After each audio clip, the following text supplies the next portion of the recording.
Oi, você viu futebol do final de semana? Tem torcedor reclamando da barreira até agora. Não, olha, foi um jogo disputado. Eu vi pela televisão e tava lendo aqui na revista, vou te contar. O placar continuava 0-0. Aí aos 45 minutos do segundo tempo, o juiz marca uma falta na entrada da área. Não, era meio gol. Ele conta os 10 passos regulamentares. E aí começa aquela confusão de sempre. Barreira, avanço, batedor da falta reclama, o juiz dá cartão amarelo, mas não adianta. Então o juiz autoriza a cobrança e a torcida fica na maior expectativa. E gol! Gol que nada, bola na barreira que avançou pelo menos 1 metro. Bom, coisas de futebol. Fazer as medidas mais ou menos já faz parte do jogo, mas nem sempre as coisas podem ser assim. Você, por exemplo, compraria um terreno medido como um juiz de futebol mede a distância de uma barreira? Eu não. Às vezes é necessário uma precisão maior nas medidas. Na física, para fazer um gol, ou melhor, para resolver um problema, é preciso medidas precisas. A nossa teleaula de hoje está começando agora. Hoje você vai ver a importância das grandezas, padrões e unidades para as medições. Vai aprender o que são grandezas fundamentais e grandezas derivadas. E vai ficar sabendo da utilidade do Sistema Internacional de Unidades.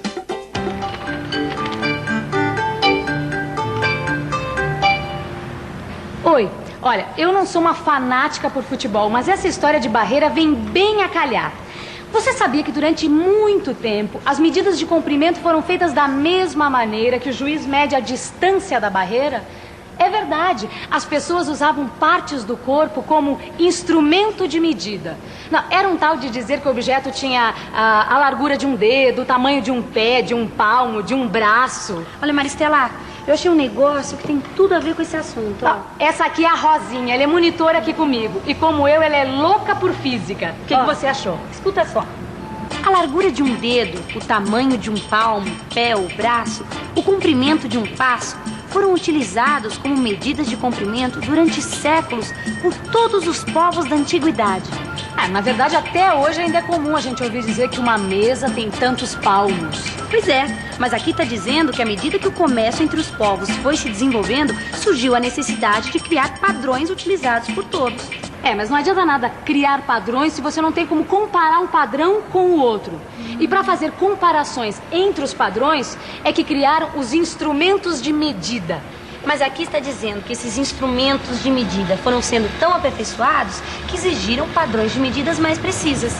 É verdade. E com essa história da necessidade de fazer medidas cada vez mais precisas, a física saiu lucrando. Porque você sabe, na física, quanto mais preciso, melhor. Mas a gente não pode esquecer que existe um montão de grandezas, padrões e unidades. E que a física não trabalha com todas essas grandezas, padrões e unidades. Verdade, a Rosinha tem toda a razão. A física procura trabalhar com o menor número possível de grandezas, padrões, unidades. É para simplificar suas tarefas, para facilitar a vida de quem trabalha com a física e precisa trocar informações a toda hora. Bom, mas vamos começar do começo. Esse negócio de medir as coisas tem um limite, não é? Afinal, nem tudo pode ser medido, não é mesmo?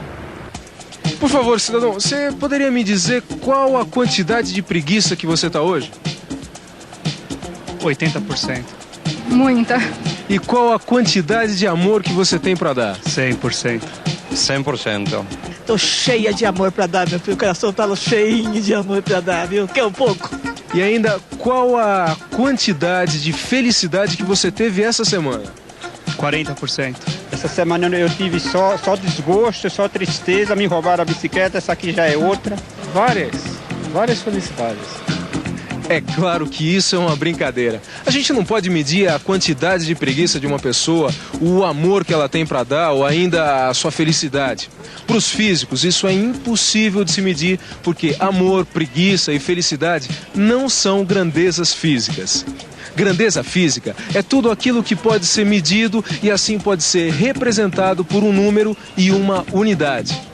E voltando ao jogo de futebol, a gente encontra diversas grandezas físicas. Dá só uma olhada. A bola deve ter entre 400 e 500 gramas, deve estar a 9,15 metros da barreira e a partida deve durar 90 minutos. Ou seja, aqui estão implícitas 3 grandezas físicas e suas unidades. Bom, para não ficar nenhuma dúvida, vamos ver esses exemplos um por um. No caso da bola, a grandeza física é a massa e a unidade, o grama. No caso da posição da barreira em relação à bola, a grandeza física é a distância e a unidade, o metro. E por último, a duração do jogo. A grandeza física é o tempo e a unidade, o segundo. Massa, distância e tempo são exemplos de grandezas fundamentais. E essas grandezas fundamentais dão origem a outros tipos de grandeza, muito comuns no nosso dia a dia. Quer ver só? Nesses anúncios de apartamento para vender, uma das informações mais importantes é a área. A área é uma grandeza definida a partir da distância, que é uma grandeza fundamental. Uma das unidades de área é 1 metro quadrado, que vem do metro. Outro exemplo, um participante do rally percorreu 120 quilômetros de um dos trechos do percurso em 2 horas. Ou seja, sua velocidade média foi de 60 quilômetros por hora.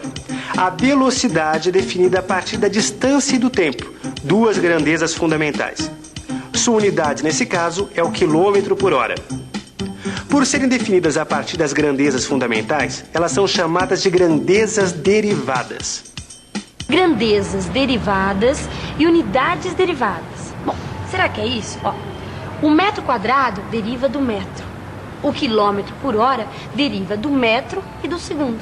É isso mesmo, Maristela? Perfeito, Rosinha, é isso mesmo. Grandezas derivadas e unidades derivadas. Mas veja bem, a gente usou a área e a velocidade apenas como exemplos. Tá cheio de grandezas derivadas por aí, como a força, a aceleração, a densidade e muito mais. Bom, mas vamos deixar isso para depois, para outras teleaulas, tá bom? Agora o importante é saber que existem grandezas fundamentais e grandezas derivadas. Ah, mas peraí.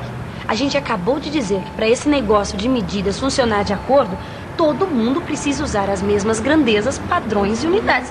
Senão não, né? Não dá para comparar. Mas é exatamente sobre isso que eu estava lendo aqui, Rosinha. Até algum tempo atrás, não existia um conjunto de unidades fundamentais que fosse reconhecido e adotado por todo mundo. Cada lugar media de um jeito e era uma complicação. Mas isso começou a mudar em 1948, quando esse conjunto começou a ser estabelecido. Em 1960, ele recebeu o nome de Sistema Internacional de Unidades, o famoso SI. E olha aqui estão as 7 grandezas fundamentais determinadas pelo Sistema Internacional de Unidades, o SI. Delas é que derivam todas as outras. Lê aqui pra gente. Então vamos lá. As 7 grandezas fundamentais estabelecidas pelo SI são comprimento, massa, tempo, corrente elétrica, temperatura, quantidade de matéria, intensidade luminosa. Você já sabe, mas é bom reforçar 3 unidades fundamentais do SI. O padrão de comprimento é o metro e o seu símbolo é o M minúsculo. O padrão de massa é o quilograma, símbolo KG minúsculos. E o padrão de tempo é o segundo, cujo símbolo é o S, também minúsculo. Agora, com essas unidades fundamentais, dá para deduzir algumas derivadas, não dá? Vamos pensar um pouco. Peraí, deixa eu ver. Unidades derivadas do SI. Ah, já sei. A área é uma grandeza derivada. Sua unidade é o metro quadrado, simbolizado pela letra M elevada ao quadrado. Então o volume também é metro cúbico, M elevado ao cubo. Ah, a velocidade. Unidade, metro por segundo. E símbolo, M/S. É claro que tem muitas outras, mas para começar, 3 já está muito bom. Eu estava lendo uma reportagem traduzida do inglês que fala sobre milhas, jardas, pés, polegadas, que são algumas unidades práticas que ainda são usadas em alguns países. Só que essas unidades não fazem parte do sistema internacional. Aqui mesmo no Brasil, muitas vezes a gente ouve falar em arrobas, alqueires, que também são unidades que não fazem parte do SI. Agora, só que essas unidades, estão tomando chá de sumiço. Elas vão desaparecer. Mas se você quiser saber a relação dessas unidades com as unidades do SI, tem um quadro no seu livro de estudos. Mas só que você vai ver isso depois, porque agora nós temos coisas muito mais importantes para registrar. Isso tem tudo a ver com o que a gente vai estudar agora. Calma que eu explico. A gente já falou de grandezas, de padrões e de unidades. E viu que uma grandeza física pode ser representada por um número e uma unidade. Pois então, chegou a hora da gente falar dos números e seus algarismos significativos. Dá só uma olhada. Imagina que o diâmetro desse lápis foi medido 3 vezes. E chegou-se aos seguintes resultados: 7 milímetros, 7,1 milímetros e 7,15 milímetros. Qual desses resultados será o correto? O que você acha, hein, Rosinha? Ah, eu não sei não, mas eu acho que todas podem estar corretas, hein? Todas, pois sabe que a Rosinha tem razão. Todas as medidas podem estar certas. Isso porque a medida depende do instrumento de medida usado. Vamos ver, se o diâmetro do lápis for medido com uma régua comum, que é graduada em centímetros e milímetros, dificilmente o resultado vai ser expresso em mais de 2 algarismos. Nesse caso, 7 milímetros parece uma resposta adequada. Já se a medida for feita usando um paquímetro ou um micrômetro, o número de algarismos significativos pode chegar a 3 tranquilamente. Olha, 7,34 milímetros, por exemplo. Os dois são instrumentos de medida bastante precisos. Mas para você ver como esse negócio de medição depende de várias coisas, eu e a Rosinha resolvemos fazer uma experiência. Medimos o mesmo lápis com o mesmo paquímetro e olha só o que aconteceu. A Rosinha obteve como resultado 7,34 milímetros e eu 7,37. Você pode ver que a gente tem certeza do 7 e do 3. Já o terceiro algarismo é um algarismo duvidoso. Mas atenção, todos os algarismos obtidos numa medição são algarismos significativos, incluindo esse que é duvidoso.